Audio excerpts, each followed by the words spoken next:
Hello children, welcome back to your channel study with Poonam ma'am. Hindi में आज हम देखेंगे वर्णों के भाग। हमने इसके पहले क्या वर्ण विचार पढ़ा था, है ना। शब्द, वर्ण, शब्द, वाक्य, फिर वर्णों का वर्णमाला के बारे में पढ़ा। अब वर्णमाला में जो वर्ण होते हैं बेटा, उनके कितने भाग थे, हमने कई भाग पढ़े। उसमें स्वर, अनुस्वर, विसर्ग, व्यंजन, ये सारी चीजें पढ़ी। लेकिन वर्णों के जो मेन भाग होते हैं, वर्णों के जो उच्चारण के आधार पर जो भाग होते हैं, वो बेटा मेनली होते हैं दो। कौन कौन से? स्वर और व्यंजन। ठीक है, कौन कौन से भाग होते हैं वर्णों के भाग, हम इधर लिख लेते हैं।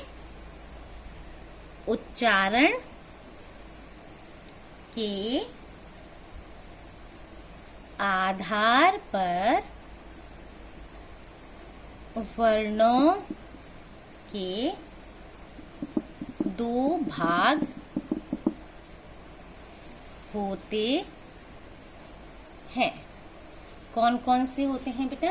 पहला तो होता है स्वर और दूसरा होता है व्यंजन। ठीक है, स्वर और व्यंजन। अब स्वर हम किसे कहते हैं? स्वर कहते हैं बेटा जिन वर्णों के उच्चारण में, ध्यान से सुनिएगा, जिन वर्णों के उच्चारण में हवा बिना रुकावट के मुख से निकलती है, वो स्वर कहलाते हैं। ठीक है, स्वर की परिभाषा क्या है? जिन वर्णों के उच्चारण करते समय या जिन वर्णों के उच्चारण में हवा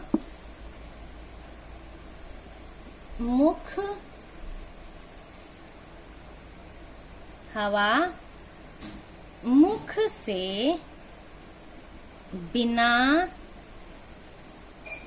रुकावट निकलती है,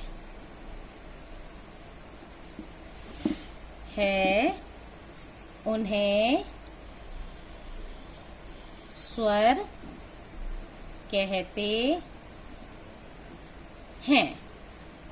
क्लियर?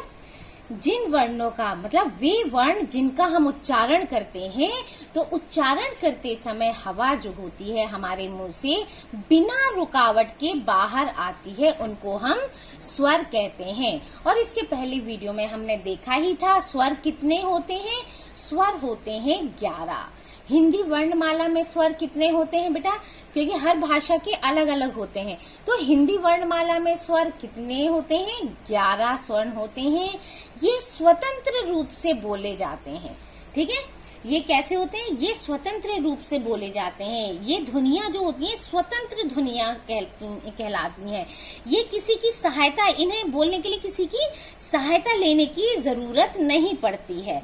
तो हिंदी में 11 कौन से हैं? सबसे पहले तो ये लिख लेते हैं कि हिंदी वर्णमाला में कितने स्वर हैं। हिंदी वर्णमाला में 11 ठीक है स्वर हैं। अब ये 11 स्वर कौन कौन से हैं ये देख लेते हैं। छोटा आ,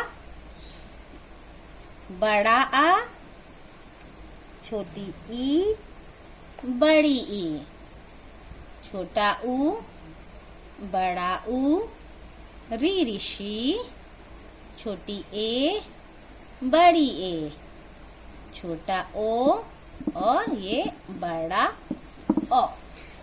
ये जो है ये 11 स्वर हैं। स्वर, अभी हमने स्वर देखा, फिर अब हम व्यंजन देखते हैं, क्योंकि स्वर के भी भेद होते हैं बेटा। ठीक है, तो स्वर के भेद हम बाद में पढ़ेंगे। पहले हम स्वर के बाद व्यंजन की परिभाषा पढ़ लेते हैं। तो व्यंजन की परिभाषा भी देख लेते हैं। व्यंजन की परिभाषा क्या होती है बेटा? व्यंजन क्या होते हैं? व्यंजन वो होते हैं जिन वर्णों का उच्चारण करते समय हवा रुक कर, ठीक है, रुक कर मुख से बाहर निकलती है और उन्हें हम व्यंजन कहते हैं।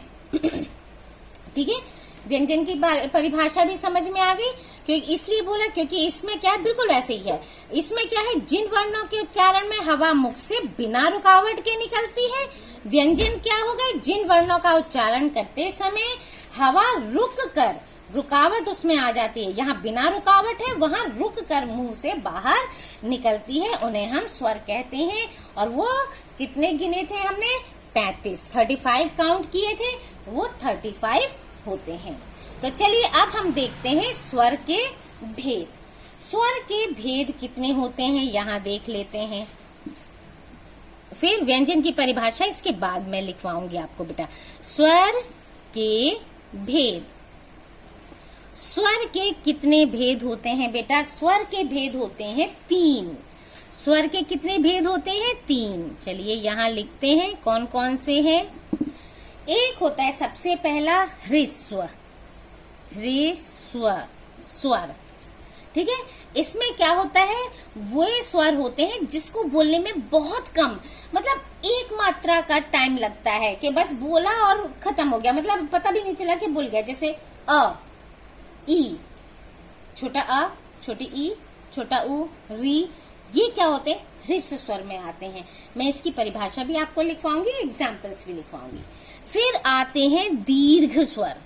दीर्घ से आपको पता ही चल रहा है कि थोड़ा बड़ा, यानी ह्रस्व स्वर से और बड़ा, 2 गुना, दीर्घ दुगना। ठीक है, इस तरह से, यानी जिनको बोलने में 2 मात्रा का टाइम लगता है। जैसे आ, बड़ा आ हम बोलते हैं, ई, बड़ी ई खींच कर हम बोल रहे हैं। ऊ, बड़ा ऊ को हम इस तरह से बोलते हैं, ए, ओ, ओ, ए। इस तरह के ये जो वर्ड हैं ये किस में आते हैं, ये आते हैं दीर्घ में। और लास्ट होता है प्लुत। प्लुत स्वर क्या होता है बेटा, जिन स्वरों के उच्चारण में ह्रस्व स्वर के उच्चारण से भी 3 गुना ज्यादा, क्योंकि 2 गुना ज्यादा दीर्घ हो गया और ये 3 गुना ज्यादा, यानी कम से कम 3 मात्राओं का समय लगता हो, इस तरह के स्वर होते हैं। हम बोलते हैं ऐसी तो कौन सी मात्रा होती है, ऐसी कौन सी होती है बेटा, जैसे हम बहुत खींच कर किसी चीज को बोलते हैं, जैसे ओम वर्ड होता है, लेकिन हम ओम अभी तो बोल दिया ओम, लेकिन उसका सही प्रोनाउंसिएशन क्या है, ओम।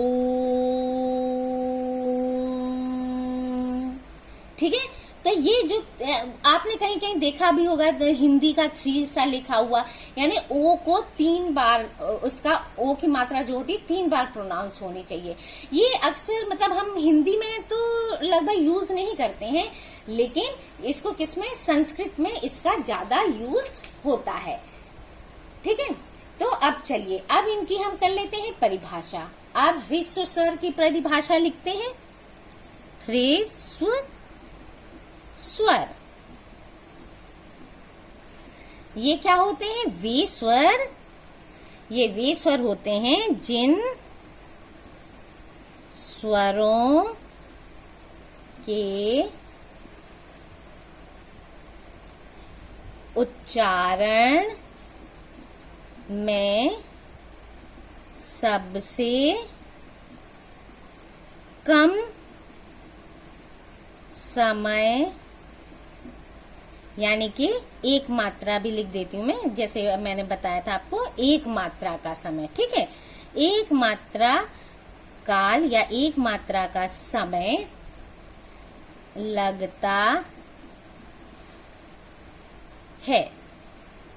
ठीक है, जिन स्वरों के उच्चारण में सबसे कम समय यानी एक मात्रा काल या एक मात्रा का समय लगता है, उसे उन्हें हम क्या कहते हैं, ह्रस्व स्वर कहते हैं। और इन्हें और क्या भी कहा जाता है, इन्हें मूल स्वर भी कहा जाता है। ठीक है, इन्हें मूल स्वर भी कहते हैं। क्लियर? ये कितने होते हैं, ये संख्या में 4 होते हैं, 4, ठीक है, 4 होते हैं। कौन कौन से हैं? छोटा आ जैसे अ, छोटी ई, छोटा ऊ और री ऋषि, ये 4 होते हैं ह्रस्व स्वर। नेक्स्ट आता है हमारा दीर्घ स्वर। दीर्घ स्वर, दीर्घ स्वर क्या बताया था मैंने? जिनमें 2 मात्रा का टाइम लगे, है ना। तो देखते हैं, जिन स्वरों के उच्चारण में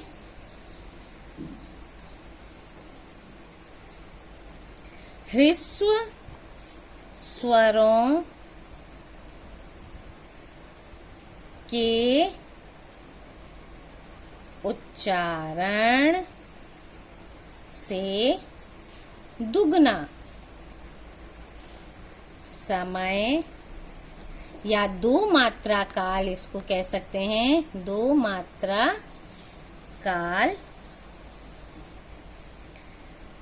लगता है,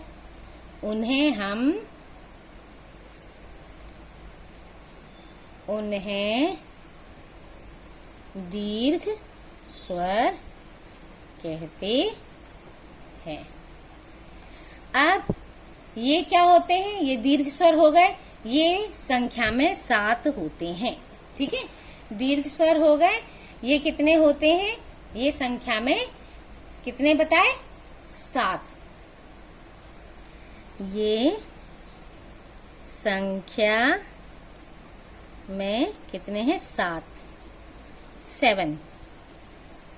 होते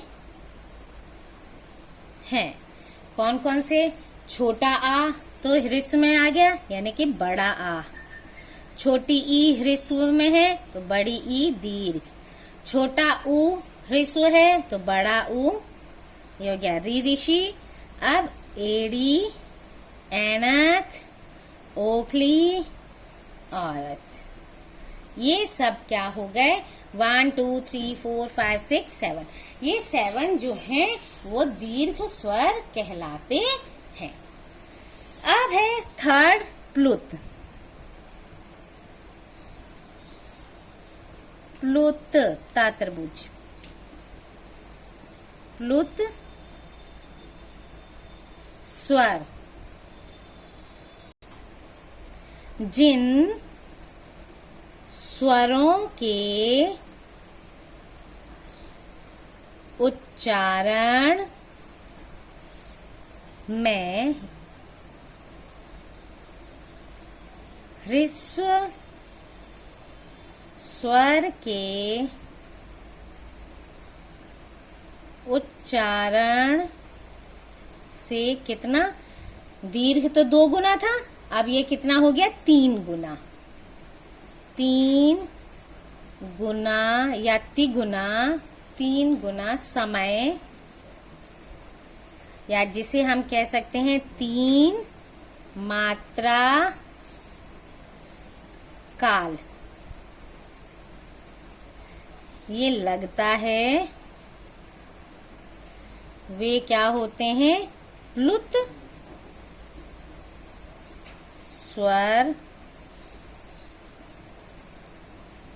कहलाते हैं, ठीक है। प्लुत स्वर लिखने के लिए उसी स्वर के आगे क्या लिख देते हैं हम? 3 लिख देते हैं। 3 हिंदी में जो 3 होता है वो लिख देते हैं। कैसे 3 लिख देते हैं? जैसे हम ओम वर्ड पढ़ते हैं, आजकल तो ओम यूं ऐसे करके बना दिया, ओम हो गया, लेकिन पढ़ते समय क्या करते हैं? ओम,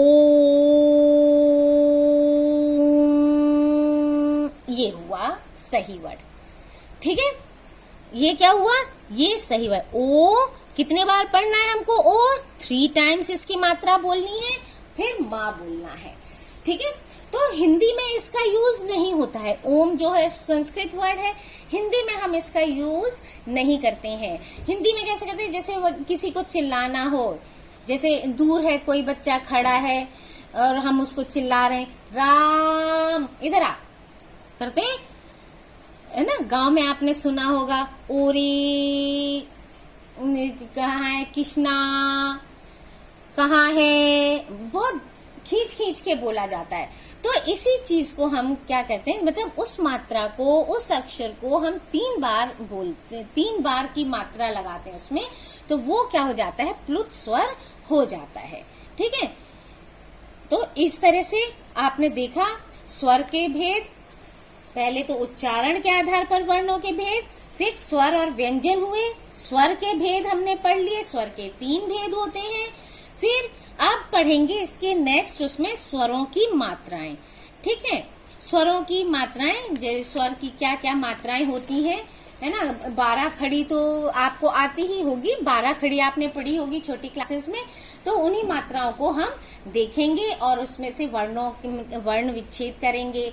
उसमें अनुनासिक, निर्नुनासिक, स्वरमय हुए होते हैं, इनको भी पढ़ेंगे, है ना। अनुस्वार, विसर्ग, ये चीजें भी होती हैं। ये सारी चीजें हम नेक्स्ट वीडियो में पढ़ेंगे बेटा।